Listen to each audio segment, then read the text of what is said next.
Hello class 10th वालों, कैसे हो आप लोग। आज मैं लेके आया हूं आपकी ज्योग्राफी का नया चैप्टर का नाम है forest and wild life resource. इस पूरे ही चैप्टर को एकदम शानदार एनिमेशन के साथ में पढ़ाऊंगा, जिससे बहुत आसान हो जाएगा आपके लिए चैप्टर। ठीक है, तो क्या बोला है, सबसे पहला टॉपिक आता है कि बायोडाइवर्सिटी किसको कहते हैं। मोस्ट इंपॉर्टेंट क्वेश्चन है कि बायोडाइवर्सिटी किसको कहते हैं। तो ध्यान से समझना, biodiversity is the number and variety of plants, animals and other organism that are living in an ecosystem. मतलब कि एक इकोसिस्टम में रहने वाले एनिमल और उसकी वेराइटी है ना, और प्लांट और उसकी वेराइटी, और बर्ड्स और उसकी वेराइटी, मतलब और कुछ भी हो सकते हैं, ऐसे आप चाहे बहुत सारी चीजें ले सकते हो।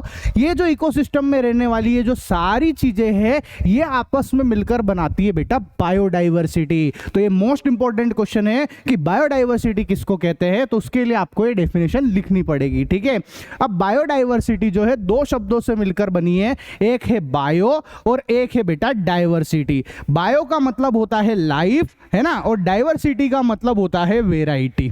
ध्यान रहेगा, दो शब्दों से मिलकर बना हुआ है। बायो का मतलब क्या है, लाइफ, और डाइवर्सिटी का मतलब क्या है बेटा, वेराइटी होता है। समझ में आ गई ना बात। ठीक है, इसके बाद में आता है flora and fauna in India. क्या आखिर फ्लोरा और फौना किसको कहते हैं, तो देखो बहुत आसान डेफिनेशन है कि भैया जितने भी हमारे पास में पेड़ पौधे हैं, है ना, इन सबको हम बोल देते हैं, जितनी भी वेराइटी आप जानते हो इन सबको हम बोल देते हैं फ्लोरा। ठीक है, और जो जितने भी एनिमल्स वगैरह हो जाते हैं, जानवर वगैरह हो जाते हैं, उन सबको हम एक साथ बोल देते हैं फौना। ठीक है, तो ये फ्लोरा है और ये फौना है बेटा। ठीक है, अब इसकी डेफिनेशन भी पढ़ लो। Flora refer to all the plant life such as trees, flower and other vegetation in a specific region और environment। मतलब किसी स्पेसिफिक रीजन में, पर्टिकुलर किसी रीजन में, पर्टिकुलर किसी एरिया में पाए जाने वाले जितने भी पेड़ पौधे हैं, उन सब की जितनी भी स्पीशीज है, उन सबको हम बोल देते हैं फ्लोरा।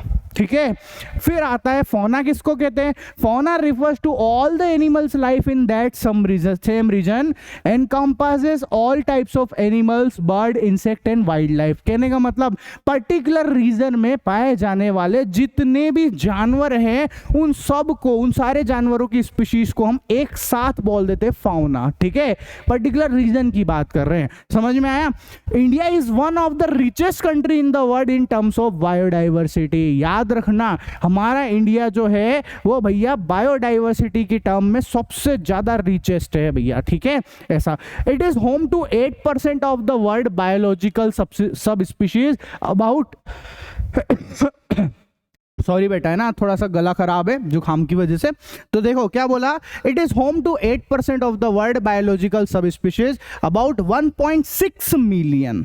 समझ में आया, मतलब हमारे यहाँ पे लगभग 1.6 मिलियन जो है, उतने सारे यहाँ पर बायोडाइवर्सिटी रह रही है, इतने सारे जो है एनिमल्स और ये सब चीजें यहाँ पर आ गई है बेटा। ठीक है, दिस इज पॉसिबली ट्वाइस और thrice the number yet to be discover. मतलब अभी भी ऐसा हो सकता है कि भैया ये जो नंबर लिखा हुआ है इसका भी डबल या ट्रिपल अभी हमको मिला ही नहीं, हमने खोजा ही नहीं, और भी हो सकते हैं जिनके बारे में अभी हमको पता नहीं है बेटा। ठीक है, अब इससे हमको क्या क्या फायदा मिलता है, तो देखो फ्लोरा और फौना बहुत सारा फायदा भैया, है ना।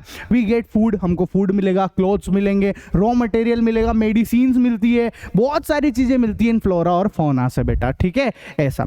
इसके बाद में फिर आता है हमारा next topic, conservation of forest and wild life in India, है ना।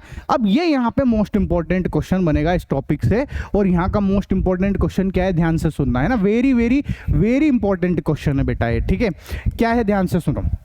बोल रहे हैं कि why do we need to conserve forest and wild life, है ना, कि आखिर हमको फॉरेस्ट और वाइल्ड लाइफ को कंजर्व करने की जरूरत क्या है। कंजर्व करने का मतलब बचा के रखना। ठीक है, उसको बचा के रखना। क्यों कंजर्व कर रहे हैं, ये क्वेश्चन पूछ रहे हैं अपन से। तो देखो, conservation maintains ecological diversity and sustain our life sustaining resources water, air and soil. सबसे पहली बात तो ये है कि कंजर्वेशन से हमको बहुत फायदा होता है ना। हम तो यूज कर ही रहे ले, लेकिन आने वाली पीढ़ी भी इन सब चीज़ों को ठीक तरीके से यूज़ कर पाए, कमी ना पड़ जाए रिसोर्स की, इसलिए भैया इनको कंजर्व किया जाता है। कौन कौन सी चीज़ों को बहुत अच्छे से कंजर्व करते हैं? वाटर को, एयर को एंड सॉइल को, ट्रीज को, इन सब चीज़ों को कंजर्व किया जाता है। It also preserve genetic diversity in flora and fauna for better reproduction in different species. कहने का मतलब ये हुआ बेटा कि देखो जितने भी फ्लोरा और फौना है उनको कंजर्व करके रखेंगे तभी तो नए नए पेड़ पौधे और बना पाएंगे, नए नए जीव और आ पाएंगे। सोचो ना कि अगर टाइगर जो है, अगर सारे टाइगर मर गए तो फिर नए नए टाइगर कहाँ से आएंगे? नहीं आ पाएंगे ना, इसलिए इनको कंजर्व करना जरूरी है बेटा, ठीक है। For example in agriculture we are still dependent on the traditional crop varieties, है ना। अभी जैसे खेती की बात करें तो अब खेती के अंदर अपन क्या करते हैं बताओ? खेती के अंदर क्या है, जितनी भी जो अपने पास फ्लोरा है अपन उसी को वापस से बोते, बीज बनाते, बीज आते, बीज को फिर वापस से बो देते। सोचो कि अगर जो है अपना जो फसल वगैरह जो है, क्रॉप वगैरह अगर वो खत्म हो जाए, मान लो खत्म हो जाए, तो आप बोओगे कहाँ? बीज कहाँ से लाओगे? कुछ भी नहीं हो पाएगा, इसलिए उसको कंजर्व करना जरूरी है बेटा, ठीक है। Fisheries too are heavily dependent on the maintenance of aquatic biodiversity. कहने का मतलब अब जैसे पानी है, अगर पानी खत्म हो गया, सोचो हम कंजर्व नहीं कर रहे तो फिर वहाँ मछलियाँ कहाँ रहेगी? मछलियाँ रहेगी नहीं तो फिशरी एक्टिविटीज कोई सी हो ही नहीं पाएगी, तो हर जगह पे फिर प्रॉब्लम स्टार्ट हो जाती है, इसलिए इनको कंजर्व करना बहुत ज़्यादा ज़रूरी है बेटा, ठीक है। ऐसा नेक्स्ट टॉपिक आता है, what are the feature of Indian wild life protection act 1972। अब कंजर्वेशन की बात करी तो गवर्नमेंट भी तो सपोर्ट करेगी ना कंजर्व करने के लिए, तो फिर गवर्नमेंट ने कुछ ना कुछ नियम कानून बनाए होंगे, उसी नियम कानून को हम लोग बोल देते हैं एक्ट। क्या बोल रहे हैं? एक्ट। तो क्या बोला? What are the feature of the Indian wild life protection act. इन एक्ट की बात कर रहे हैं कि गवर्नमेंट ने क्या क्या इसमें नियम कानून बनाए हैं। तो देखो सबसे पहला क्या है, सुनना। The Indian wild life protection act was enacted in 1972। आपसे पूछेगा भैया, ये मोस्ट इंपॉर्टेंट क्वेश्चन है कि भैया यहाँ पे जो Indian wild life protection act है वो कब लगाया गया था? तो 1972 से स्टार्ट हुआ था, ठीक है। Which contain a number of provision for protecting the habitat of wild animals. मतलब जिसके अंदर ये नियम बोला गया था कि भैया हमको कैसे भी करके जो जंगली जानवर है, जो वाइल्ड एनिमल्स है, उनको प्रोटेक्ट करना है, उनके हैबिटेट्स को प्रोटेक्ट करना है, उनके जो जहां पे वो रहते हैं ना जिस एरिया में, उसको प्रोटेक्ट करके चलना है भैया, ठीक है। ऐसा a list of protected species was also published all over India. फिर गवर्नमेंट ने जो है जितनी भी ऐसी स्पीशीज है जो कि एंडेंजर्ड है, जिनको खतरा है, ठीक है, उन सब की एक लिस्ट जो है गवर्नमेंट ने बना के दी, ताकि सब लोगों को पता चल जाए भैया कि इनको नहीं मारना है, ठीक है, ये खत्म होने वाली है अगर और मारोगे तो। Under this program strong emphasis has been laid on the protection of remaining threatened species, Ben poaching. अब देखो ये जो एक्ट लगा हुआ है इसमें क्या क्या किया गया है भैया, जो पोचिंग है उसको बैन कर दिया गया है, जो शिकार विकार करते रहते हैं ना लोग, उन सब चीजों को बैन कर दिया गया है। Legal protection of wild life habitats, है ना, मतलब जो हैबिटेट्स है वाइल्ड लाइफ के, है ना, उन सब के हैबिटेट्स को प्रोटेक्शन दिया गया है ताकि भैया वो वहाँ पे जितने भी जानवर वगैरह है वो सब वहाँ ठीक से सुरक्षित तरीके से रह सके, है ना। And prohibition of trade in wild life, और भैया जो वाइल्ड लाइफ है उसमें कोई ट्रेड मतलब उसमें व्यापार वगैरह नहीं कर सकते, वरना लोग बहुत सारे ऐसे करते हैं, शेरों की खाल का व्यापार कर लेते हैं, है ना, यहाँ पे जो हाथी के दांत होते हैं उसका व्यापार कर लेते हैं, उनकी चमड़े का व्यापार, बहुत सारी चीज़ों का बिजनेस करते हैं और उनको मार मार के उनसे बिजनेस करते हैं। इसलिए गवर्नमेंट ने नियम बनाया है कि नहीं यार ये सारे व्यापार वगैरह इन सब चीज़ों को बंद कर दिया जाए, ठीक है, इस तरीके का नियम बना है। Subsequently the central government and several state government establish national park and wild life sanctuary. मतलब कहने का इसके लिए गवर्नमेंट ने क्या क्या करा है, नेशनल पार्क बनाए हैं, है ना, वाइल्ड लाइफ सेंचुरी बनाई है ताकि जो जानवर वगैरह है वो उसी के अंदर रहे, है ना, वो बाहर ना जाए, और वहां पर जो है लोगों की एक्टिविटी थोड़ी कम अलाउ होती है ना, लोग नहीं जा सकते, ठीक है। The central government also announced a number of project aim at providing protection to certain forest animal in serious danger, ठीक है, और बहुत सारे ऐसे प्रोजेक्ट जो है सेंट्रल गवर्नमेंट ने अनाउंस भी करे हैं जिसमें यह बताया गया है कि जितने भी एंडेंजर्ड एनिमल्स है ना, उन सबको कैसे प्रोटेक्ट किया जाए, उन सबके ऊपर ध्यान रखने की बात कही गई है, ठीक है। Legal protection has been given by imposing a blanket और partial ban of hunting and trade. मतलब हंटिंग जो कि शिकार है उसके ऊपर पूरी तरीके से या थोड़ा बहुत, है ना, मतलब कहीं ना कहीं बैन तो लगाया गया है, ये बोला गया है। और वाइल्ड लाइफ एनिमल से रिलेटेड जितने भी बिजनेसेस होते हैं, चाहे उनके चमड़े का, दांत का, जो भी उनके बॉडी पार्ट्स होते हैं उनके बिजनेस करते हैं, उन सब चीजों के ऊपर रोक लगाई गई है। समझ में आया? तो ये सारे काम किए हमारी गवर्नमेंट ने, ठीक है बेटा। फिर आता है project tiger, very very very very important topic है। प्रोजेक्ट टाइगर क्या है भैया, क्वेश्चन आएगा इसके ऊपर, है ना। प्रोजेक्ट टाइगर क्या है, तो नाम से समझ में आ रहा है प्रोजेक्ट टाइगर का मतलब ये है कि टाइगर को बचाना। सिंपल सी बात है, टाइगर एक एंडेंजर स्पीशीज है, एंडेंजर स्पीशीज को बचाना भैया अपने को, ठीक है। तो देखो क्या क्या हुआ था, सुनना ध्यान से। Tiger is one of the key wild life species in the faunal web. बहुत बढ़िया और सबसे जरूरी है ये। टाइगर तो हर आदमी मतलब सोचो ना, पावरफुल चीजें है, ठीक है ऐसा। In 1973 the authorities realize that the tiger population had dwindled to 1827 from the esteemed 55,000 at the turn of the century। कहने का मतलब पता है क्या है कि भैया पहले जो है 1973 में उस समय जो टाइगर की पॉपुलेशन थी वो थी 55,000 और अभी की हालत में जो है उसकी पॉपुलेशन घट के सिर्फ और सिर्फ 1827 ही रह गई है भैया। 1827 इतनी कम हो गई। सोचो कहाँ 55,000 और कहाँ पे 55,000 और कहाँ पर जो है 1827, बहुत कम हो गई है। तो खतरा हो गया ना, आपने एक तरीके से सारे के सारे मर रहे हैं, इनको बचाना पड़ेगा कैसे भी करके, ठीक है। The major threats to the tiger population are numerous such as poaching for trade. आखिर इतनी पॉपुलेशन कम क्यों हुई है? क्योंकि इनकी पोचिंग कर रहे हैं, इनका शिकार किया जा रहा है व्यापार करने के लिए। इनकी खाल निकाल लेते, उससे बिजनेस होता है ना। इनके दांतों से, इनके खूर से, बहुत सारी चीज़ों से बिजनेस किया जाता है। इनकी हड्डियों से बिजनेस होता है। बिजनेस किस चीज़ का? दवाई वगैरह बना रहे हैं, बहुत सारी ऐसी चीज़ें कर रहे हैं जिसकी वजह से इनको मार रहे हैं भैया वहाँ पर, ठीक है। श्रिंकिंग हैबिटेट्स, दूसरा कारण क्या है? इनके जो हैबिटेट से वो कम पड़ते जा रहे हैं। क्यों कम पड़ते? मान लो कि टाइगर पहले बहुत बड़े जंगल में रहता था, अब जंगल ही छोटा हो गया है। जंगल छोटा होगा तो इसको रहने की जगह कम मिलेगी, रहने की जगह कम मिलेगी तो फिर मरेगा ही मरेगा ये, ठीक है ऐसा। Depletion of prey based species. Prey based species का मतलब होता है ऐसी स्पीशीज जिनको टाइगर खाता है। जो छोटे जानवर होते हैं ना, जिनको पकड़ के टाइगर खा लेता है, आखिर वो जानवर ही मरने लग गए हैं तो फिर ये खाएगा क्या? तो ये खा नहीं पाएगा, तो ये भूख के मारे मर जाएगा भैया, ठीक है ऐसा। और फिर उसके बाद एक और रीजन क्या है? Growing human population. जो ह्यूमन पॉपुलेशन जो है, जो ग्रो हो रही है, इसकी वजह से भी टाइगर जो है वो मर रहा है। क्योंकि इंसान जो है ना, फिर वो शिकार करेगा, वो मार देगा उसको, ठीक है। इसकी वजह से भी इसको इतना सब कुछ झेलना पड़ रहा है बेटा। The trade off tiger skins. अब देखो किस किस चीजों का व्यापार होता है, ध्यान से सुनना, है ना। टाइगर की स्किन का व्यापार होता है। And the uses of their bones, उसकी हड्डियों का बिजनेस होता है। इन ट्रेडिशनल मेडिसिन, काय के लिए? दवाइयां बनाने में इन सब चीजों का यूज हो रहा है भैया, है ना। Specially in the Asian countries left the tiger population on the verge of extinction. मतलब कि इन सब चीजों की वजह से, और ये सब सबसे ज्यादा कहां हो रहा है? Asian country. एशियन कंट्री में कौन आ गया? हमारा इंडिया आ गया जैसे, ठीक है ऐसा। इन सब जगह पे टाइगर को बहुत मारा गया है। क्यों मारा गया है? पैसा कमाने के लिए। मनी के चक्कर में सब मार दिए भैया लोगों ने। लोग इतने खराब है, सोचो आप, है कि नहीं। फिर प्रोजेक्ट टाइगर, अब इतनी सब चीजें हो रही थी तो फिर गवर्नमेंट कुछ तो करेगी कि नहीं करेगी? तो गवर्नमेंट ने क्या किया, सुनना। गवर्नमेंट ने लॉन्च किया प्रोजेक्ट टाइगर। अब प्रोजेक्ट टाइगर में क्या है? Project tiger is one of the finest wild life project in the world and started in 1973। Important question है, पूछेगा आपसे कि प्रोजेक्ट टाइगर कब स्टार्ट हुआ था? तो 1973 में स्टार्ट हुआ था, ठीक है। Tiger conservation is not just an attempt to save an endanger species but it also aims to save a very large biodiversity. ऐसा नहीं है कि सिर्फ एंडेंजर स्पीशीज को ही बचाना है ना। ये इसलिए चालू किया गया ताकि एक बहुत बड़ी बायोडाइवर्सिटी बच जाए भैया, ठीक है ऐसा।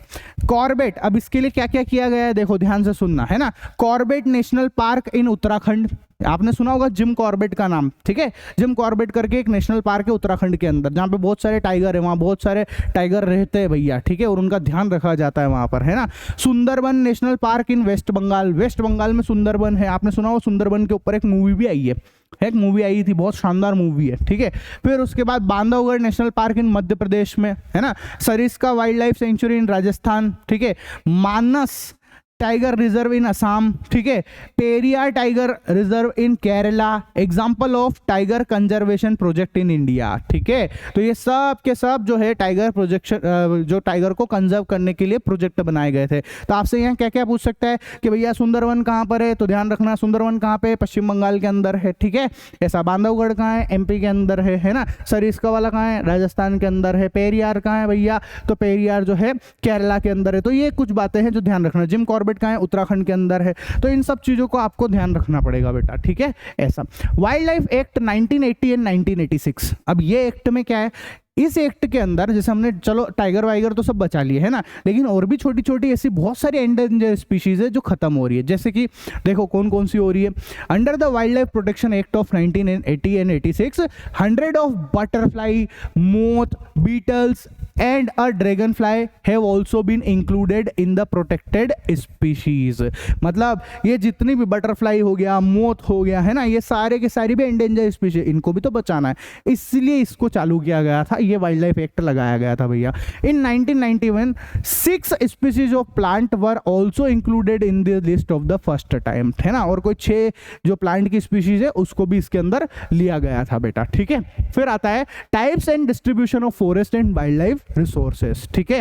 देखना अच्छे से समझो कि टाइप्स में क्या क्या आएगा। सबसे पहला टाइप आता है फॉरेस्ट का, वो है रिजर्व्ड फॉरेस्ट। कौन सा बेटा, रिजर्व्ड फॉरेस्ट को समझेंगे तो देखो, more than half of the forest area in the country has been declared as reserved forest. मतलब आधे से ज्यादा, अगर अपने भारत देश में बहुत सारे फॉरेस्ट है तो उसमें से आधे से ज्यादा फॉरेस्ट तो उसको हम बोलेंगे रिजर्व्ड फॉरेस्ट, ठीक है। Owned by the government, government इसको ऑन करती है। Human activities are not allowed in this forest, लोग वो नहीं जा सकते भैया वहां पर, ठीक है, स्ट्रिक्टली प्रोहिबिटेड है। कोई चोरी छुप के कहीं से निकल जाए वो बात अलग है ना। Consider to be the most valuable forest area, ठीक है, प्रेजेंट इन जम्मू कश्मीर, वेस्ट बंगाल, उत्तराखंड और महाराष्ट्र, इन सब जगह पर ये प्रेजेंट होते भैया, है ना। ह्यूमन एक्टिविटी अलाउ नहीं है, ध्यान से याद रखना इन बात को, है ना। दूसरे नंबर पर आता है प्रोटेक्टेड फॉरेस्ट। सबसे पहला कौन सा था, रिजर्व्ड फॉरेस्ट। दूसरे नंबर पे कौन सा है, प्रोटेक्टेड फॉरेस्ट, ठीक है। क्या बोल रहे हैं, according to the forest department 1/3 of the total forest area of the country is protected. मतलब पूरी कंट्री में जितना भी फॉरेस्ट है उसका 1/3 जो है वो प्रोटेक्टेड फॉरेस्ट आएगा बेटा, ठीक है। This forest are protected to prevent further destruction, मतलब ये खत्म ना हो जाए, है ना, इसलिए बचाने के लिए, डिस्ट्रक्शन से बचाने के लिए इनको चालू किया गया है। Owned by the government, government ही ऑन करती है। Local people are allowed to collect fuel, wood, graze, है ना, एंड देयर लाइवली स्टॉक। मतलब यहाँ पर ह्यूमन एक्टिविटी अलाउ है, जो वहाँ के लोकल लोग रहते हैं वो जा सकते हैं उसके अंदर और अपने लिए लकड़ी, जो भी खाने पीने की चीज़ें हैं वो सब वहाँ से लेके आ सकते हैं। लेकिन उन लोकल लोगों के ऊपर भी भैया ध्यान दिया जाता है, गवर्नमेंट मॉनिटर करती है। ऐसा नहीं कि वो किसी जानवर को मार रहे हो, वहाँ से शिकार वगैरह कर रहे हो, इन सब चीज़ों को अलाउ नहीं कर रखा है वहाँ पर। बस आप आपकी जरूरत की चीज़ ले लो और वापस आ जाओ, मारो मत किसी को वहाँ पर, ठीक है। Present in Rajasthan, Haryana and Bihar, कहाँ कहाँ पर प्रेजेंट है बेटा, राजस्थान में, हरियाणा में और बिहार में, ठीक है। फिर तीसरे नंबर का आता है अनक्लास्ड फॉरेस्ट, या इसको अनक्लासिफाइड फॉरेस्ट भी बोलते हैं। देखो, all other type of forest in wasteland that are owned by the government, individual, है ना, government, individual and communities are called unclassified forest. मतलब वो सारे फॉरेस्ट जिसको गवर्नमेंट भी ऑन करता हो, इंडिविजुअल भी ऑन करते हो और कम्युनिटीज भी ऑन कर रही हो, उनको बोलेंगे अनक्लासिफाइड फॉरेस्ट। सब ऑन कर रहे हैं मतलब उसको, ठीक है। ऐसा a large proportion of the total forest are reserved forest. इसमें सबसे ज्यादा जो प्रोपोर्शन है वो किसका है, रिजर्व फॉरेस्ट का इसके अंदर बेटा, ठीक है। ऐसा manage by private as well as governmental agency, private भी इसको, प्राइवेट एजेंसी भी इसको मैनेज करती है और गवर्नमेंट वाले भी इसको मैनेज करते हैं। All human activities are allowed in them, सारी ह्यूमन एक्टिविटीज अलाउड है इसके अंदर। Present in north east state और parts of the Gujarat, Gujarat में प्रेजेंट है बेटा, ठीक है। फिर आता है नेक्स्ट टॉपिक हमारा परमानेंट फॉरेस्ट। क्या कहिए, परमानेंट फॉरेस्ट किसको कहेंगे, तो देखो, reserved and protected forest are permanent. याद रखना, जो रिजर्व्ड फॉरेस्ट है जो मैंने भी ऊपर पढ़ाया और जो प्रोटेक्टेड फॉरेस्ट है, उन दोनों को मिलाकर हम एक साथ बोल देंगे परमानेंट फॉरेस्ट बेटा, ठीक है। ऐसा permanent forest area that are maintained for the timber other forest material and their protection, और इनको टिम्बर के लिए मेंटेन किया जा रहा है ना, और भी दूसरे सारे जो फॉरेस्ट मटेरियल है उन सब चीजों के लिए इनका ध्यान रखा जाता है बेटा, ठीक है। Madhya Pradesh has the largest area under permanent forest. Madhya Pradesh एक ऐसी जगह है जहां पर सबसे ज्यादा परमानेंट फॉरेस्ट है भैया वहां पर, ठीक है। ऐसा constituting 75% of its total forest area, ठीक है। 75% है बेटा, है कितना है टोटल का 75% एमपी में है, ठीक है। ऐसा कम्युनिटी एंड फॉरेस्ट कंजर्वेशन, अब देखो कम्युनिटी का क्या क्या रोल है, तो बिल्कुल आप ये बहुत अच्छा टॉपिक है, ध्यान से समझना, यहाँ से क्वेश्चन पूछेगा भी सही, इंपॉर्टेंट है ये वाला टॉपिक है ना, क्वेश्चन आएगा ही आएगा, एक तो आ ही जाएगा यहाँ से, कोई सा भी चिपको वाला आएगा है ना, या सरिस्का वाला ही आ जाता है, देखते हैं। ठीक है, तो क्या बोल रहा है, सरिस्का टाइगर रिजर्व। इन सरिस्का टाइगर रिजर्व समझो, the people of the villages in Rajasthan are struggling to stop mining activities under the Wildlife Protection Act। मतलब जहाँ इस जगह पे क्या हो रहा था, यहाँ बहुत सारी माइनिंग एक्टिविटीज हो रही थी। ठीक है, माइनिंग एक्टिविटीज होगी तो भाई फॉरेस्ट को नुकसान पहुंचेगा, इसके लिए लोगों ने क्या किया, वहाँ के जो लोकल लोग थे वो भैया आए और उन्होंने माइनिंग एक्टिविटीज के खिलाफ खड़े हो गए, सामने आके नहीं करने देंगे हम भैया, नहीं करने देंगे माइनिंग, है ना, हमारे फॉरेस्ट को नुकसान नहीं पहुंचाने देंगे। इसी को हम लोग बोलते हैं सरिस्का टाइगर रिजर्व। ठीक है, ऐसा कुछ वहां पर हुआ था बेटा। ठीक है, इसके बाद आता है अलवर डिस्ट्रिक्ट। अब अलवर डिस्ट्रिक्ट में क्या हुआ था, देखो, in Rajasthan Alwar district people from 5 villages have declared 1200 hectare of forest land as a Bhairav Dev Dakav sanctuary. मतलब क्या हुआ था, 5 गांव, अलवर के आजू बाजू के 5 गांव थे, वहां से लोग इकट्ठा हुए और उन्होंने अपनी जो जमीन है उस पूरी जमीन को जो है उन्होंने भैरव देव डाकव सेंचुरी के नाम से रिजर्व कर लिया था। ठीक है, ऐसा तो क्या बोल रहे हैं, वापस से सुन लो, कितनी जमीन है टोटल, 1200 एकर्स की जमीन। ठीक है, forest land as Bhairav Dev Dakav sanctuary which has its own rules regulation, है ना, those who forbid hunting and outside and they are protect for the wild life here from intrusion. कहने का मतलब यहाँ पे इन 5 गांव के लोगों ने 1200 एकड़ की जमीन जो है उसको सेंचुरी बना लिया, जिसका नाम क्या रखा, भैरव देव डाकव सेंचुरी। ठीक है, और यहाँ पर इन्होंने जो है कुछ नियम कानून भी बनाए कि भैया यहाँ पर इसके अंदर आके कोई जो है हंटिंग नहीं कर सकता है ना, जानवरों को मार नहीं सकता है, इस तरीके की चीजें नहीं कर सकता, और कोई भी आउटसाइडर अलाउ नहीं है यहाँ पे भैया। ठीक है, ऐसे फालतू काम नहीं हो सकते यहाँ पर। ठीक है, तो ये कौन कर रहा है, ये कम्युनिटीज कर रही है ना, कोई गवर्नमेंट थोड़ा ना कर रही, खुद से ही लोग कर रहे हैं इन सब बातों को। ठीक है, फिर आता है चिपको मूवमेंट, वेरी इंपॉर्टेंट है, क्वेश्चन पूछा जाता है चिपको मूवमेंट क्या है, बहुत बार पूछा गया है चिपको मूवमेंट क्या है, चिपको आंदोलन के नाम से आता है ना। देखो, the famous Chipko movement in the Himalayas not only succeeded in stopping deforestation in many areas but also shows that community afforestation campaigns could be made successful by using a local plant species। कहने का मतलब ये है, देखो क्या हुआ था कि इस एरिया में जो है ना, ये चिपको मूवमेंट की बात कर रहे हैं, यहाँ पर क्या हुआ था कि कुछ जो है गवर्नमेंट की अथॉरिटीज या कुछ लोग गए थे और यहाँ पे जो है पेड़ पौधों को काट रहे थे। ठीक है, तो वहाँ की जो लोकल महिलाएं थी, है ना, जो लोकल लोग थे, उन्होंने क्या किया, उन पेड़ पौधों के सामने आके इस तरीके से खड़े हो गए थे, है ना, कि भैया हम पेड़ पौधे नहीं काटने देंगे, तुमको पेड़ पौधे काटना है पहले हमको काटो, हम मर जाएंगे लेकिन पेड़ पौधों को काटने नहीं देंगे। तो ये बहुत ज़्यादा फेमस हुआ था, ये बात सब दूर हो गई थी, फिर सब लोगों ने पेड़ पौधों की रक्षा करी थी भैया। ठीक है, इसी को हम बोलते हैं चिपको मूवमेंट। बात समझ में आ गई। ठीक है, फिर आता है बीज बचाओ आंदोलन। अब बीज बचाओ आंदोलन क्या होता है, ध्यान से सुनना। ठीक है, 1 मिनट, बीज बचाओ को समझाते हैं आपको, है ना, 1 सेकेंड रुकना। बीज बचाओ आंदोलन, देखो,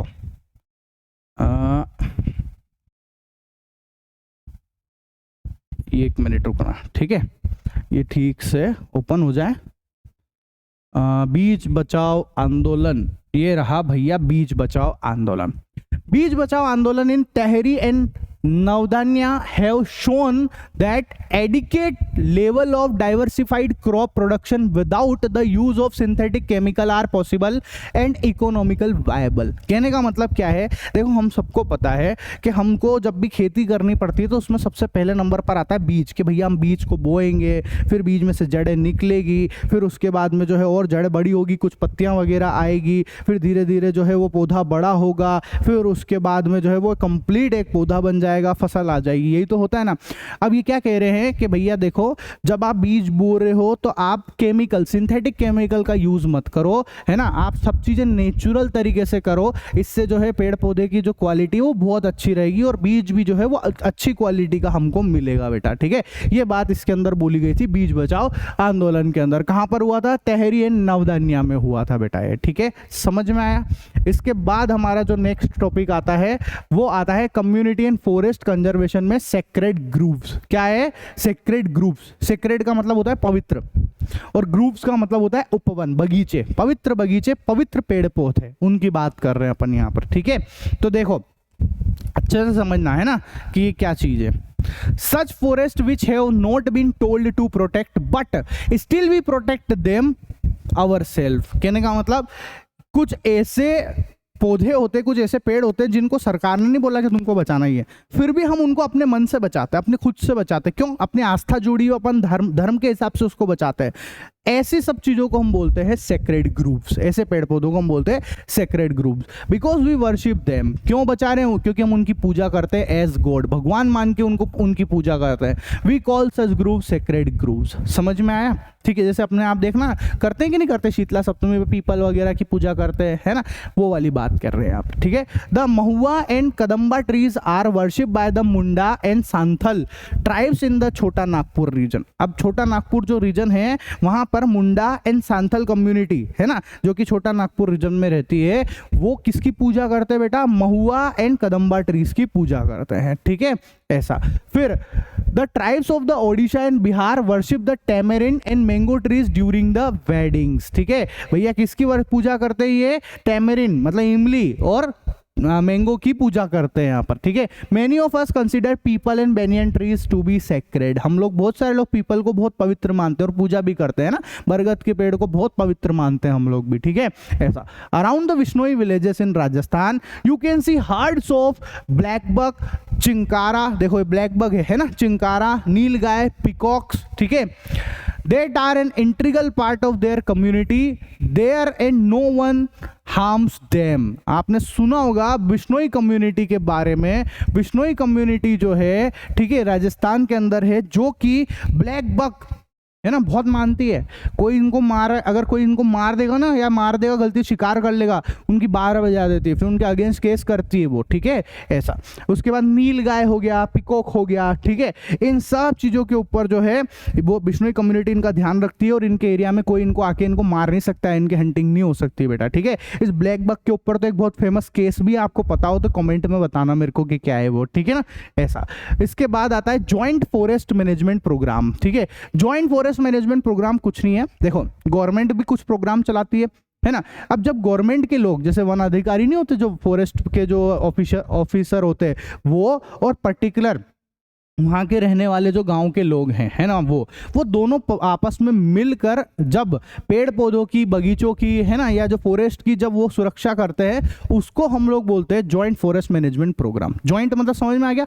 गवर्नमेंट के ऑफिशियल, जैसे कोई इंस्टीट्यूशन हो गए वो, और लोकल पब्लिक, ये दोनों आपस में मिलकर जब क्या करते हैं, फॉरेस्ट की रक्षा करते हैं, बचाते हैं, तो इसको जॉइंट फॉरेस्ट प्रोग्राम बोलते हैं भैया। ठीक है, मैनेजमेंट प्रोग्राम बोलते हैं। अच्छा, बदले में इन लोकल लोगों को क्या मिलेगा? कुछ नहीं, फॉरेस्ट से वो चीज़ें ले सकते हैं, लकड़ी ले सकते हैं। ठीक है, और भी खाने पीने की जो भी इनको चीज़ें होती है वो ले लेंगे, दवाइयाँ वगैरह ले लेंगे, इस टाइप की एक्टिविटी इनको, ताकि इनका भी काम चलता रहे और ये भी बचा रहे भैया, फॉरेस्ट भी बचा रहे। ठीक है, फिर आता है 487 BC। अब इसमें एक बहुत बड़ा कोट है, फेमस कोट है, वो बता देता हूँ मैं आपको, आपकी किताब में भी लिखा हुआ है ना। भगवान बुद्ध ने क्या बोला था कि देखो ये जो पेड़ है ना, ये एक बहुत अनोखा जीव है। ठीक है, peculiar organism of unlimited kindness, जिसके पास खूब ज्यादा दया है और खूब परोपकार की भावना है ना। बेनेवलेंस का मतलब क्या होता है? परोपकार की भावना है। ठीक है, ये सबको कुछ न कुछ देता ही है, बदले में कुछ नहीं लेता, बस देने का ही काम करता है। यहाँ तक कि अगर कोई इसको मारने भी आता है ना, जो कुल्हाड़ी से जो इसको काटने भी आता है, ये उसको भी छाया ही देता है भैया। ठीक है, तो जो एक्समैन है उसको भी छाया ही देता है, इसलिए इसको डिस्ट्रॉय नहीं करना चाहिए, इसको बचा के रखना चाहिए भैया। ठीक है, ऐसा। ऑक्सीजन देता है अपने को, इसके बिना तो ऑक्सीजन नहीं मिलेगी तो हम भी मर जाएंगे। तो ये एक बहुत फेमस कोट है। ठीक है, गौतम बुद्ध ने बताया था भैया। ठीक है, तो इस तरीके से अपना जो है, मैं आपको इस चैनल पे मैथ्स, साइंस और एसएसटी तीनों ही सब्जेक्ट पढ़ा रहा हूं बेटा। ठीक है, शानदार एनिमेशन के साथ में पढ़ा रहा हूं, आप देख लेना वीडियो, मजा आ जाएगा। इस तरीके से पढ़ा रहा हूं, बाकी के वीडियो भी देख लेना आप लोग, है ना, प्लेलिस्ट लगा दिए मैंने, और चैनल को सब्सक्राइब करके जरूर जाना अगर अच्छा लग रहा हो तो। ठीक है, मिलते हैं हमारे नेक्स्ट वीडियो लेक्चर में, तब तक के लिए टाटा बाय बाय।